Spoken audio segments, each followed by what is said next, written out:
This, the 75th meeting of the 71st term of the Baltimore City Council, is now called to order. We're going to ask anyone that have cell phones either turn them off or put them on vibration. Tonight's invocation, I'm going to ask Councilwoman Holton if she would come and give us the invocation. After the invocation, we're going to ask everyone to please remain standing for the Pledge of Allegiance.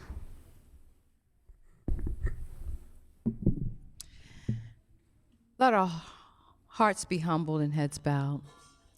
Eternal, gracious, and loving God, we come before you this afternoon with thanksgiving and joy that you have brought us together for consideration and deliberation of the business before this city council.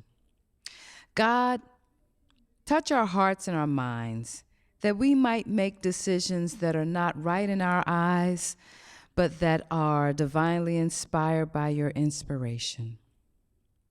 God, we ask that you bless the people of this city, that you work to unify us as one body. God, we ask that each of us representing a portion of this city might understand our role in the whole of this city. God, we pray for our mayor. We pray for our council president. And we pray for the people that have entrusted us to do their bidding before this body. God, be with us today and be with us every day, that we might walk steadfastly, always humble, always gracious for the opportunity we have been given. Lord, we thank you for this season and this day, and for your ability to do what only you can do. And it is in your name that we lift this prayer. Let all hearts and minds say amen. Amen. I pledge allegiance to the flag of the United States of America and to the republic for which it stands, one nation, under God, indivisible, with liberty and justice for all. Chair recognizes Councilwoman Spector. President, we journalize the prayer. Oh, not yet. The clerk will call the roll of the members. President Young, Kraft. You got to talk in the mic.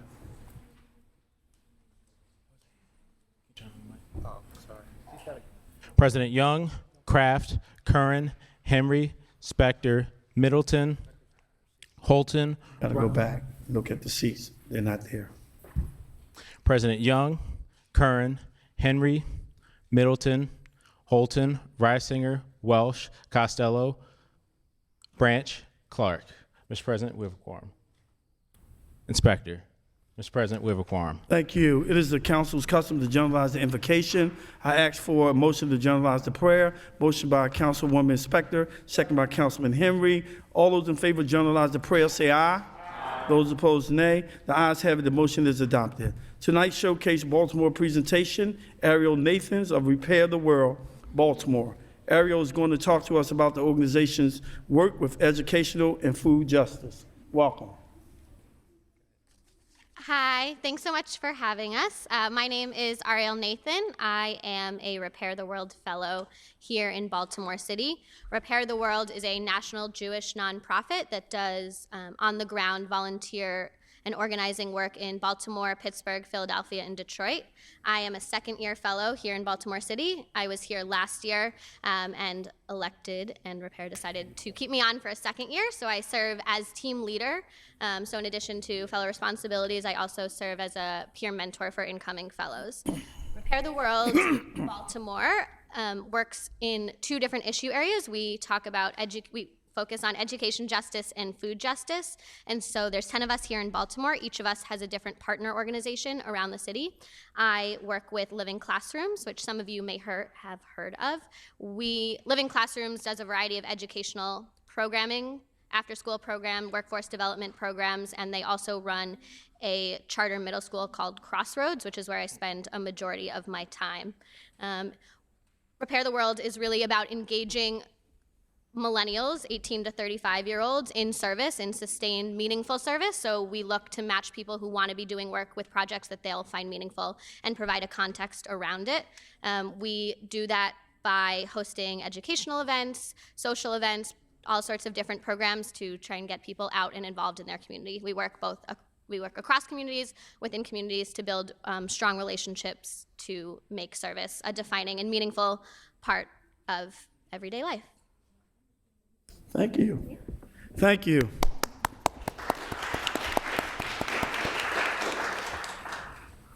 We will now move to proceed with the adoption of the journal.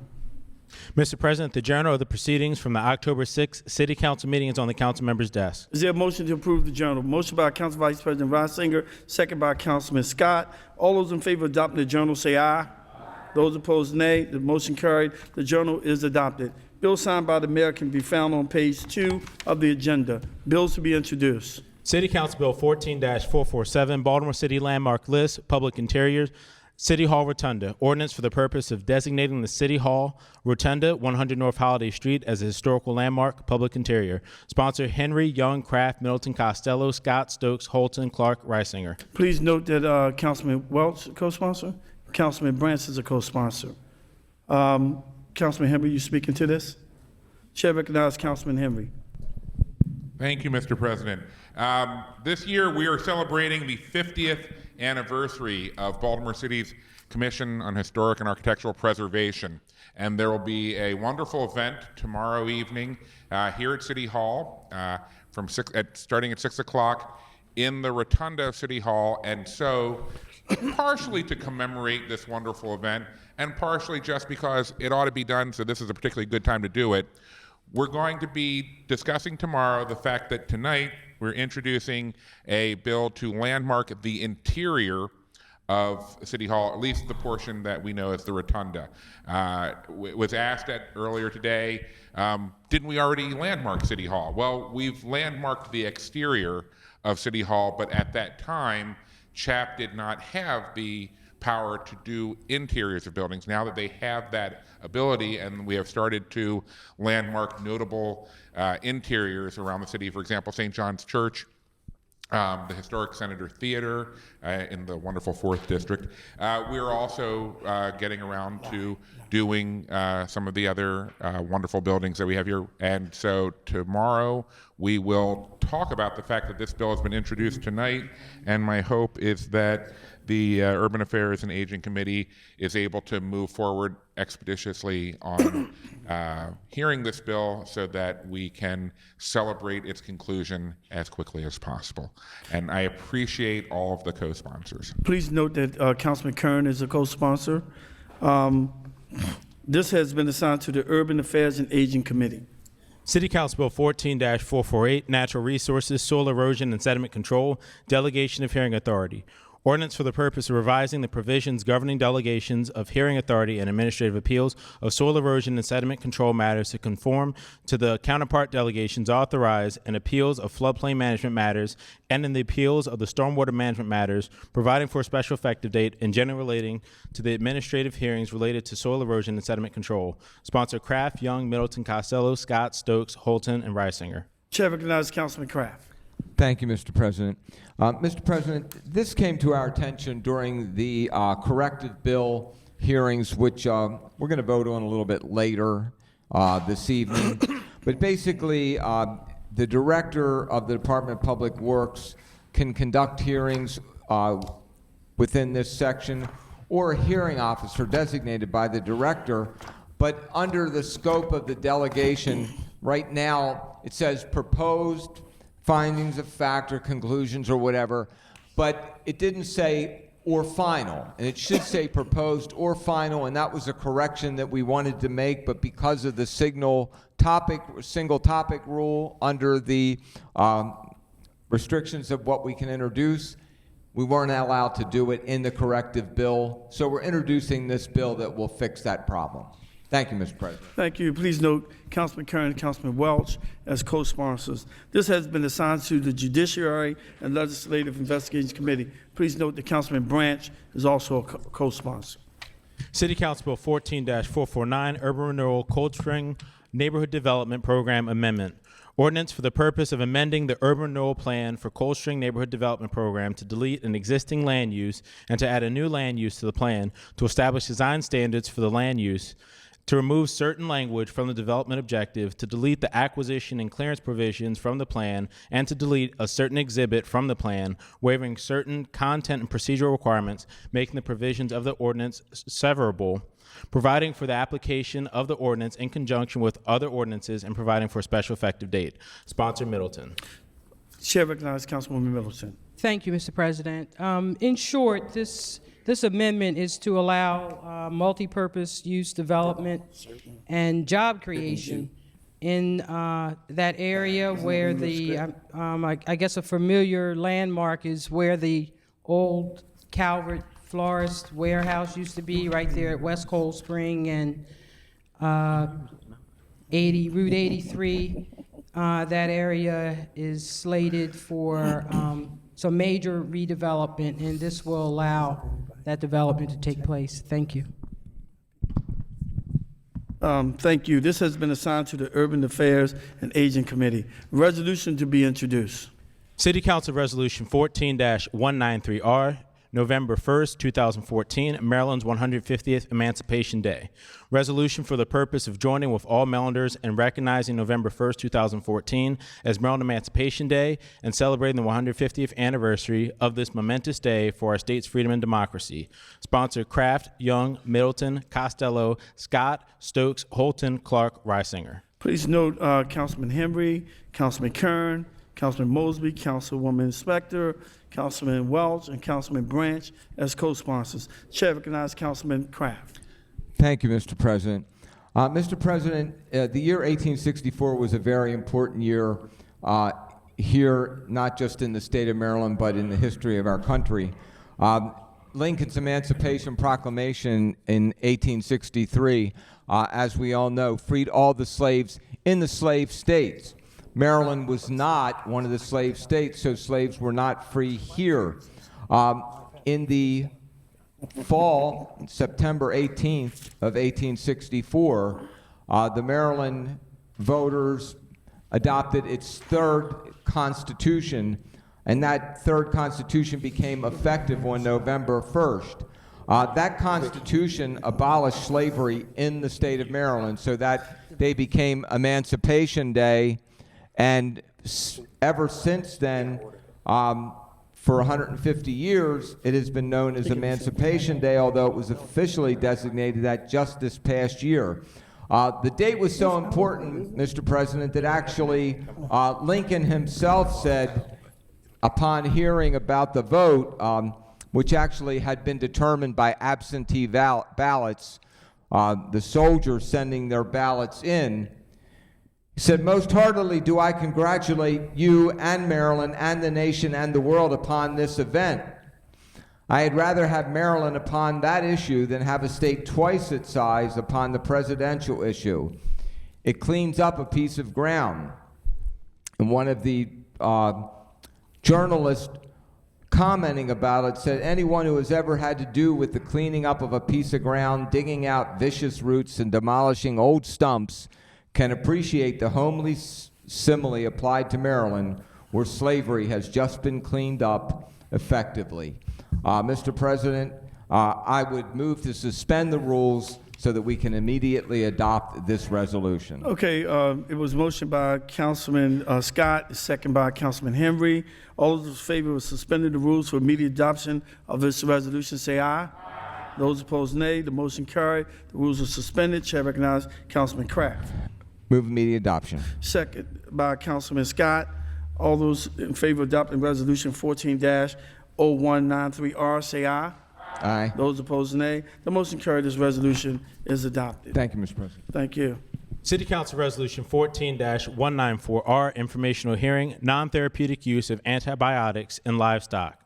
Resolution for the purpose of requesting a statewide and national ban on non-therapeutic use of antibiotics in livestock production, supporting the enactment of the Protection of Antibiotics for Medical Treatment Act, Prevention of Antibiotic Resistance Act to address this dangerous practice, and calling for a hearing to discuss ways to reduce and eliminate the non-therapeutic uses of antibiotics in livestock production. Chair recognizes Councilman Mosby, but before Councilman Mosby speak, we need to go back to Kraft's resolution. It was motioned by Councilman Scott. I never said the second, so it was second by Councilman Henry. So can we do it all over? It was proposed by Kraft and then second. No, it was second by Scott. Okay, You said it was proposed by Scott. no. It was second by Councilman Scott. Right? I did it right, okay. I don't know what I was thinking about. Go ahead. Chair recognizes Councilman Mosby. Thank you, Mr. President and colleagues. I stand today at the request of a constituent regarding this information hearing on non-therapeutic use of antibiotics in livestock.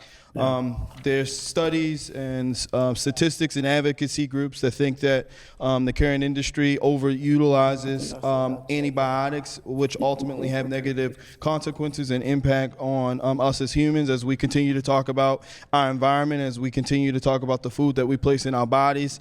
This is just another topic that has come up, and I wanted to Baltimore City Council to hear it out and provide these folks the opportunity to share their research and their information with us. Thank you. Thank you. Any more co-sponsors? All right, this has been assigned to the Health Committee. You can find the consent calendar at the back of in Section A at the back of the agenda. Is there a motion to approve the consent calendar? Motion by Councilman Kern, second by Councilwoman Holton. All those in favor of approving the consent calendar say aye. Those opposed, nay. The motion carried. The calendar is approved. We'll now move to bills on second reader. Health Committee. City Council Bill 14-432, Food Service Facilities mirroring state law. Ordinance for the purpose of redefining food service facility to mirror state law, providing in accordance with state law for a certain licensing exception, clarifying the basis of certain license application fees, defining and redefining certain terms, clarifying, correcting, and conforming related provisions, and generally relating to the regulation of food service facilities. Chair recognizes Councilman Kern. Thank you, Mr. President. The Health Committee met the bill on October 21st. It sort of removes the burdens of inspections of food facilities that pose no risk to the public. Church suppers, baked goods. You know, if somebody's out there selling cupcakes for a fundraiser. I do know that the gentleman of the 4th District is going to make a comment because we may not have included some food incubator services. I want to pass the bill tonight, and if there's a problem that we can't work out, maybe an amendment on third reader, because I know the council president is not aware of this. I just was aware of it a few months ago. So I'm going to ask that the Health Committee moves this favorably with no amendments at this time. Second by Councilman Costello. All those in favor of approving this bill say aye. Those opposed, nay. The motion is to approve this bill moves to third reader. City Council Bill. Oh, Chair recognizes Councilman Henry. On this bill? Yes. Okay. Thank you, Mr. President. I just wanted to share with my colleagues, in case this does become an issue before we come back at our next meeting for it being on third reader, there are a couple places around the city where groups are moving to create food incubators, which are essentially the food-related version of a business incubator, where people, for example, who are right now making something in their kitchen at home and then selling it to stores, they want to take the next step of becoming a more professional business, but they can't afford to have their own place all to themselves, so they get together and share commercial kitchen and those types of facilities. Well, one of the things that had come up in the last few weeks as we were discussing one that's trying to move forward in my district is that there are some issues still being sorted out between how the state regulates these types of facilities and how the city does. And the concern was that if we moved forward with this bill as written, there may be a point where we are giving up authority to do something internally that we will need to keep as we work out an arrangement with the state. And so I just wanted to call my colleagues' attentions to the fact that if we may have to ask for this bill either to be held again on third reader or amended on third reader so that we make sure that we have the language in place so that we can allow these facilities to operate in Baltimore. Absolutely. Chair recognizes Councilman Kern. Thank you, Mr. President. I know that the gentleman from the 4th District has mentioned that a few minutes ago. I know that the folks from Hamilton, Laurelville wanted to have a food incubator up at the 4500 lot that they have some guidance over. So I know it's issues for us in the 3rd District too. I wanted to move it on second reader. If there is an issue, then we will approach that before third reader, because I know the council president was not aware of this. We're holding it on second reader, so that's why I wanted to move forward today. But if it becomes an issue, it wasn't raised at the hearing, but I know that the Hamilton and Laurelville folks have mentioned it to me, so we'll see if everything is ironed out by the time we have the next meeting. We'll move forward in third reader. If we need to amend it, we'll amend it in third reader. Okay. Chair recognizes Councilman Scott. Oh, no. Okay, go ahead. City Council Bill 13-131R, improving Barks facilities, resolution for the purpose of requesting the Baltimore City Health Department, the Department of General Services, and Department of Finance to report to the City Council on the needs assessment, feasibility, and building program study for a new or renovated facility for the Baltimore Animal Rescue and Care Shelter located at 301 Stockholm Street in Baltimore. Chair recognizes Councilman Kern. Thank you, Mr. President. The Health Committee wound up its work sessions on this resolution. We all know that there is a need for a new facility. We all know that that property down there has become a little more valuable than it was 6-7 years ago. And hopefully that, working with the administration, with General Services, the Health Department, BDC, Finance, and other agencies, that we can come forward and get the plan in place within the next 6-8 months to see how we can best finance a new facility. I just want to mention there was a recent poll in the Baltimore Sun after the article the other day. The poll says that, does Baltimore need a new animal shelter to replace Barks, which has been criticized as overcrowding and having unhealthy conditions? And the poll says 76% says yes, 14% says no, and 10% not sure. So we all know that it's not scientific, I know, but it was in the local journal, local daily journal that we all read. So with that, Council President and colleagues, I'm moving favorably City Council Resolution 13-0131R, improving the Bark facility. I move the resolution favorable. Second by Councilman Costello. All those in favor of adopting this resolution say aye. Aye. Those opposed, nay. The motion is approved. This resolution is adopted. Judiciary and Legislative Investigations Committee. Before we go any further, I want to say this. I know I must have jet lag. I mentioned to Jose something about the News American, and it's really the Sun paper.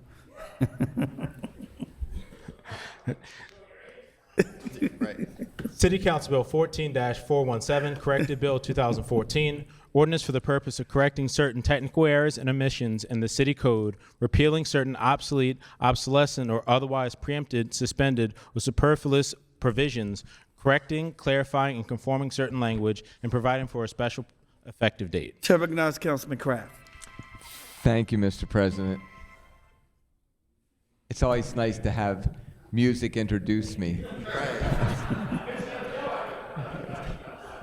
Thanks to the We're going to confiscate that phone. Mr. President, this is the annual corrective bill. It was heard on October 14th, 2014. There are amendments on the member's desk. I would move the amendments at this time. Second by Council Vice President Reisinger. All those in favor of approving the amendment say aye. Aye. Those opposed, nay. The motion is approved. The amendments are adopted. Chair recognizes Councilman Kraft. I would move the bill favorably as amended. Second by Council Vice President Reisinger. All those in favor of approving this bill say aye. Aye. Those opposed, nay. The motion is approved. This bill moves to third reader. Mr. President, the bill having been approved on second reader, I would move to the appropriate rules to forward this bill to third reader on the same day. Second by Councilwoman Holton. All those in favor of moving Council Bill 10-0417 from second to third reader on the same night say aye. Aye. Those opposed, nay. The ayes have it. The motion carried. And Council Bill 14-0417 will be voted on when we get to the third reader portion of the agenda. City Council Bill 14-446, City Property, naming a portion of the Stony Run Walking Path to be the Adam D. Cockey Jr. Walking Path in Stony Run Park. Ordinance for the purpose of naming a portion of the Stony Run Walking Path located in Stony Run Park to be the Adam D. Cockey Jr. Walking Path in Stony Run Park. Chair recognizes Councilman Kraft. Thank you, Mr. President. Mr. President, this bill was heard on October the 14th also at the request of the Windhurst Improvement Association. Mr. Cockey earned a business degree from the University of Baltimore. He owned a paint store. He had served as a managing partner of the North Baltimore real estate firm and founded the Greater Maryland Mortgage and Greater Maryland Title Company. In 1996, he was the Maryland Realtor of the Year, served as Vice President of NRT Mid-Atlantic Core Services, Vice President of Prudential Carruthers, and was a partner in Chase Fitzgerald and Company. He was also active in fundraising for the Greater Baltimore Medical Center. He had worked very diligently with the Windhurst neighborhood in North District of Baltimore.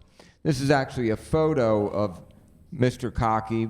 We heard this bill, and we've been asked to name the portion of the walking path as this walking path in his behalf. There are no amendments to the bill. We would move it favorably at this time. Second by Councilman Kern. All those in favor of approving this bill say aye. Aye. Those opposed, nay. The motion is approved. This bill moves to third reader. Thank you. Land Use and Transportation Committee. City Council Bill 14-379, Plant Unit Development Designation Remington Row.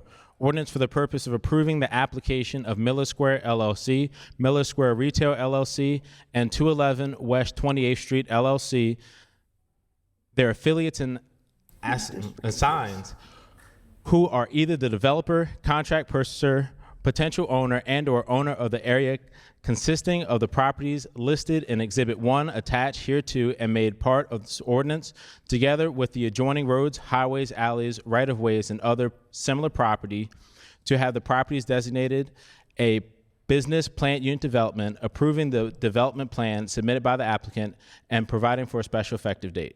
Chair recognizes Council Vice President Reisinger. Yes, Mr. President, this hearing was very well attended by the community and also with community and business support.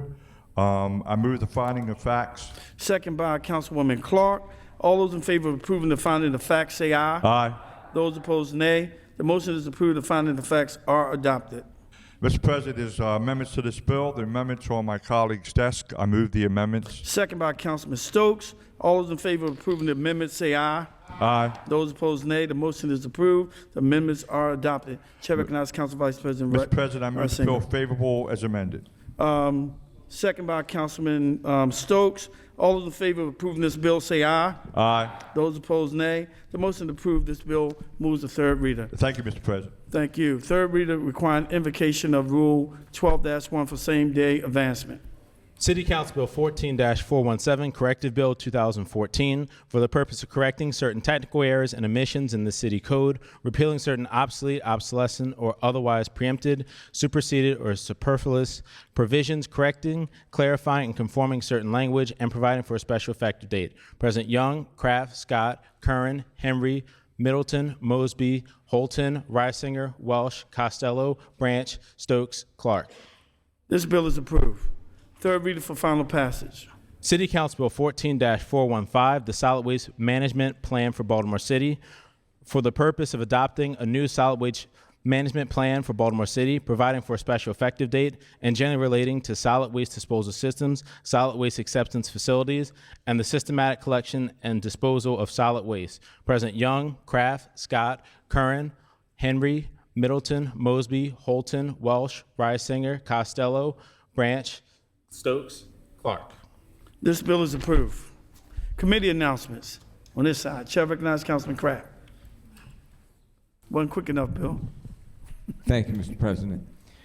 Mr. President, the Judiciary and Legislative Investigations Committee will conduct a hearing on Council Bill 140372 on Wednesday, November 5th, 2014, here in the council chambers at 10 a.m. plastic bag surcharge. The Judiciary and Legislative Investigations Committee will hear Council Bill 140413, the International Green Construction Code, conclude the work session and voting session altogether on Wednesday, November 5th, 2014 at 11:30 a.m. here in the council chambers.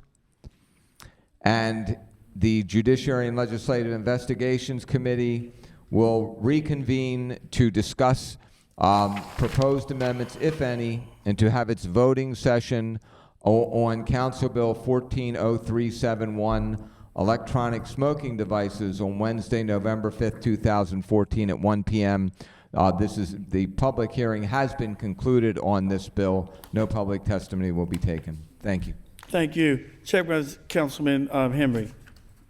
Thank you, Mr. President. The Housing and Community Development Committee would like to announce a voting session for City Council Bill 13-0293, unsafe vacant structures, at 1 p.m. here in council chambers on November 10th, 2014. Also announcing a hearing on City Council Bill 14-0332, City Streets closing portion of City 2nd Street, at 1 p.m. here in the council chambers on November 10th, 2014. And a hearing on City Council Bill 14-0441, non-owner occupied dwellings, rooming houses, and vacant structures, City Council access to registration statements, at 1:05 p.m. here in City Council chambers on November 10th, 2014. Thank you. Chair recognizes Councilman Kern.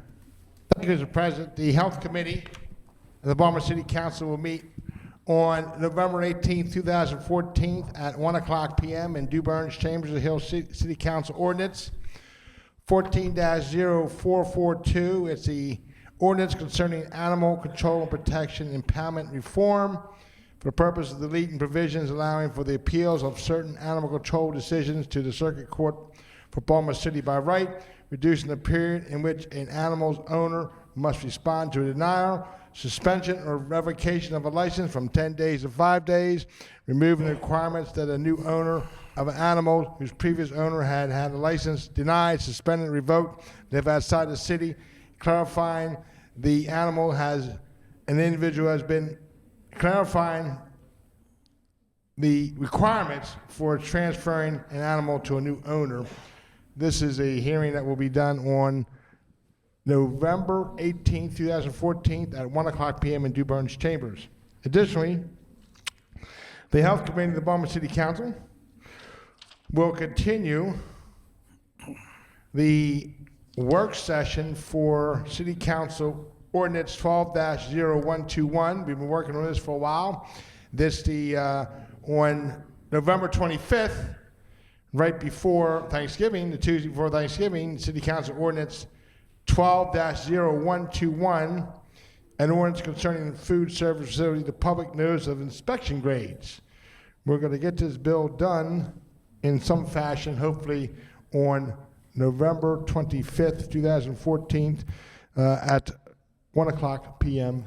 in Duburn's Chambers. You got it, Mayor. Okay. Chair recognizes Councilman Stokes. Thank you, Mr. President. Taxation, Finance, Economic Development Committee. Bill number 14-0405, we will hear on October 30th, 2014.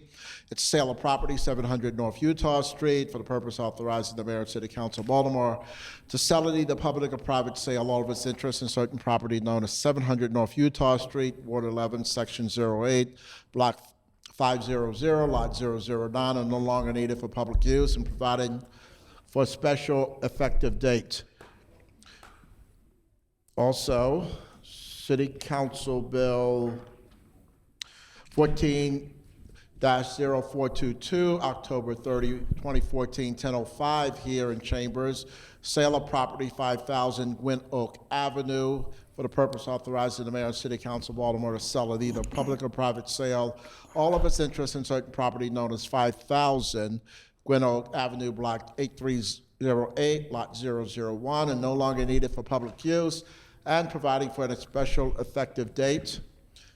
City Council Bill 14-0423, council hearing October 30, 2014, time 10:10, sale of property 720 Pennsylvania Avenue for the purpose of authorizing the mayor and city council to sell it either public or private sale, all of its interest in certain property known as 720 Pennsylvania Avenue, lot 0544, lot 022, and no longer needed for public use, and providing for a special effective date. Also, Mr. President, Taxation, Finance, and Economic Development will have a legislative oversight hearing on December 1st. That's a Monday evening at 5 o'clock. It will be a televised hearing, and there will be two matters that we will take up. One is the procurement of consultant services for a water and wastewater efficiency study. The committee will seek information on the Bureau's motivation for the study, the decision to hire a consultant rather than relying on internal expertise, the process for selecting the consultant, the scope of the study, and planned consultation with customers, the workforce, and their representatives. The committee will provide opportunity for public testimony. Mr. President, in layman's terms, this is the consultation on privatizing water and wastewater. Two, the second matter we will take up will be the home serve warranty letters.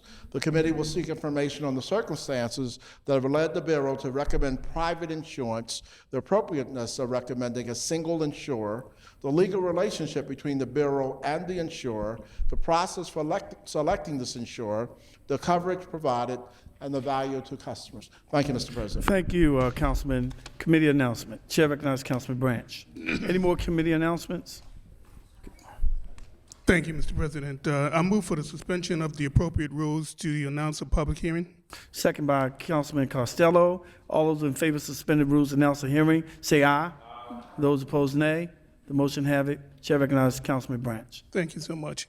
The Public Safety Committee will hold a public hearing on City Council Bill 14-0443, police equipment, audio, video recording devices on tomorrow evening, Tuesday, October 28th, 2014 at 4 p.m. in the Clarence DuBurns Council Chambers. This is an ordinance concerning for the purpose of requiring all police officers employed by the Baltimore City Police Department to be personally equipped with digital, audio, and video recording devices, and allowing a phased implementation of the requirement during the first year following the effective date of this ordinance. Thank you. Thank you. Chair recognizes Councilwoman Clark. Councilman Scott, did you have your hand up? Mr. President, members, the announcement has been officially made. This is a reminder. On Wednesday, October 29th at 5 o'clock in the evening, we're having an Education and Youth Committee hearing on the President's resolution to include more arts and physical education in the curriculum of every school in the Baltimore City Public Schools. We have quite an impressive panel of arts and physical ed proponents coming to testify, as well as Dr. Thornton, so I hope that you will be in attendance. Thank you. Any more announcements? Regular announcements. Regular announcement. Chair recognizes Councilman Kern. Thank you, Mr. President. Only be a brief moment. First of all, a congratulations and eulogy to our baseball club. They gave us a great season, the Orioles. Ran into a buzzsaw when they had the playoffs, but there was a lot of satisfaction, Mr. President, and the colleagues, and a lot of civic pride in the last few weeks. A lot of wearing the orange out there. We'll love to see orange and black, and we played San Francisco. It'll be a lot of orange and black, but that wasn't to be. So I think congratulations, kudos go out to Buck's boys and Buck himself. They gave us a lot of thrill this year, and there's always next year. But obviously, the last couple of years we've been saying next year, and never had a really chance to have any light at the end of the tunnel. But this time, next year looks good for us. So congratulations to our Baltimore baseball team, the Orioles, for a successful year. Since this is the last meeting of the City Council before a momentous election next Tuesday. We're now into day 5 of the early voting. I just hope that everyone at earshot would take the advantage of early voting. I voted Saturday. I took my wife to the polls Saturday. We voted. Need to get out there and register your voice either way, for or against, or see what we're doing. We got a lot of important offices up for election. Irregardless of how you vote, you need to vote. And if you don't vote, you don't got to say. Don't call us down here in City Council if you're not going to take the opportunity to get out there and do your civic duty. You can vote us out of office, you can continue us in office, but you got to vote. So that being said, Election Day is a week from tomorrow. Hopefully the weather's fine. It's great weather for this early voting, so you still got 3 more days early voting after 8 o'clock tonight. Please get out there and vote. Thank you, Councilman Kern. Any more announcement? Chair recognizes Council Vice President Rod Singer. Mr. President, the next meeting of the City Council will be held on Monday, November 10th at 5 p.m. There have been no more business. This concludes the 75th meeting of the 71st term of the Baltimore City Council. Thank you and good night.